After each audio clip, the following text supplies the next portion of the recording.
What's going on, guys? My name is Jack Buzzer and I'm going to be your tech support for the day. I'm going to be giving you a basic beginner's guide to encoding for streaming and recording. So let's get straight into it. Okay, but first we need to identify what hardware your PC has because a lot of people simply aren't sure what is in their computer.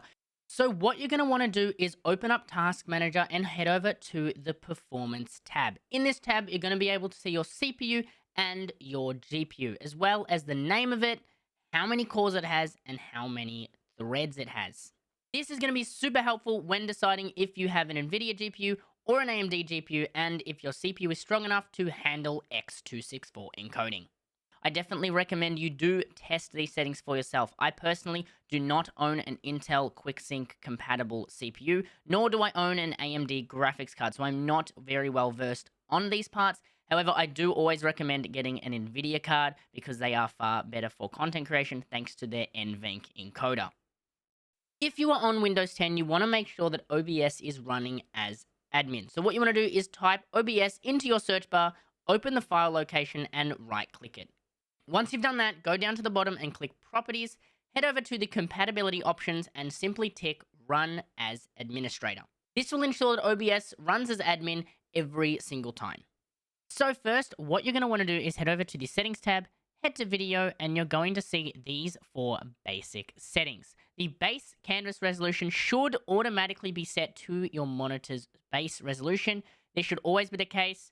Set it to 1920 by 1080 if you have a 1080p monitor, which most people do unless you have purchased a higher resolution monitor. The output scaled resolution is the resolution that Twitch will receive. I do not recommend using 1080p just because Twitch do limit their bitrate to 6000 kilobits per second. I do recommend any of these resolutions on the screen right now, from 1664 by 936 being the highest and 720p being the lowest. However, if you do have a lower end PC and you have to, 960 by 540 is absolutely okay.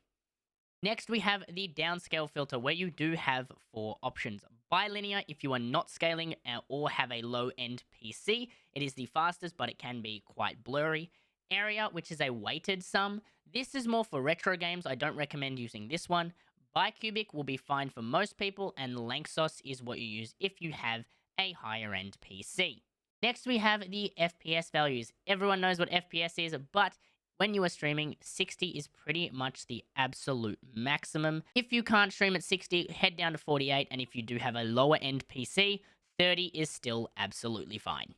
So, once we have done the video settings, we're going to head to the output settings. These settings are for an NVIDIA card. If you have an AMD card, I will put a timestamp for other types of encoders just on the screen now.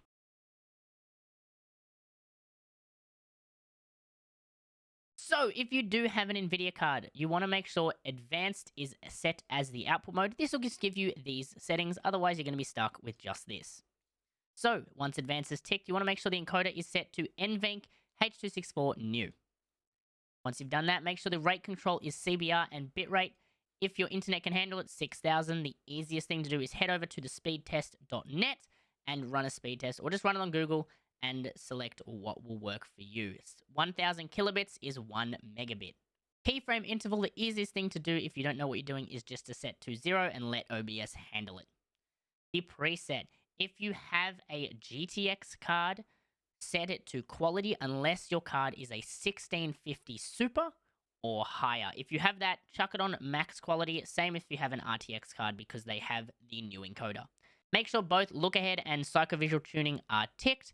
Leave the GPU on 0 unless you have a laptop that has 2 GPUs. Then set it to 1 if you have to, but I do recommend making sure you test this to make sure you are correct. Maximum B-frame set to 2 for high action-packed games. If you're playing something like Sims, just chuck it on 4. For recording on NVENC, you can actually use the exact same settings, only changing 2 things. You can change CBR to CQP and use a value of 16, or you can keep CBR and change the bitrate between 20,000 or 60,000. Anything higher and you start to get diminishing results at the expense of a whole lot of storage space. Now, if you do have a bit of a beefy CPU and an AMD GPU, which means you don't have access to NVIDIA's NVENC, click on X264. X264 uses a CPU to encode. It's going to generate a lot of heat and a lot of stress on your CPU, but it will look much nicer than AMD's encoder. Again, the bitrate set to whatever you can handle on your internet speed. Again, I'm just going to set it to 6,000 because I know my internet can handle it. Preset anywhere between fast or medium is totally fine. Slow and anything above is completely degrading results and just is not worth it, especially on Twitch. So I'm going to set it to medium because I do have a beefy CPU and that'll be fine. Leave the profile and tune on none and no extra options. If you do have a weaker CPU, you can definitely go to fast, faster, or very fast. I don't recommend going any lower than very fast because this will just look awful and will pretty much be unwatchable. Now, unfortunately, I've never actually used Intel QuickSync, but based on my research, the easiest options to do are target usage as very slow, profile as high, rate control as CBR, again, whatever your internet can handle, latency as normal, and B frames again. If you're playing a fast game, set as 2. If you're playing a slower paced game, set as 4.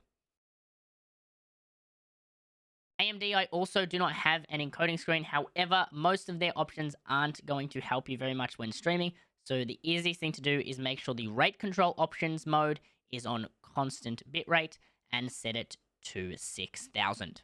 Guys, I hope this was helpful. If it did, please leave a like. Really do appreciate it. Make sure you subscribe. I do have other OBS tutorials that might help you out. But yeah, guys, thank you for watching, and I hope to see you next time.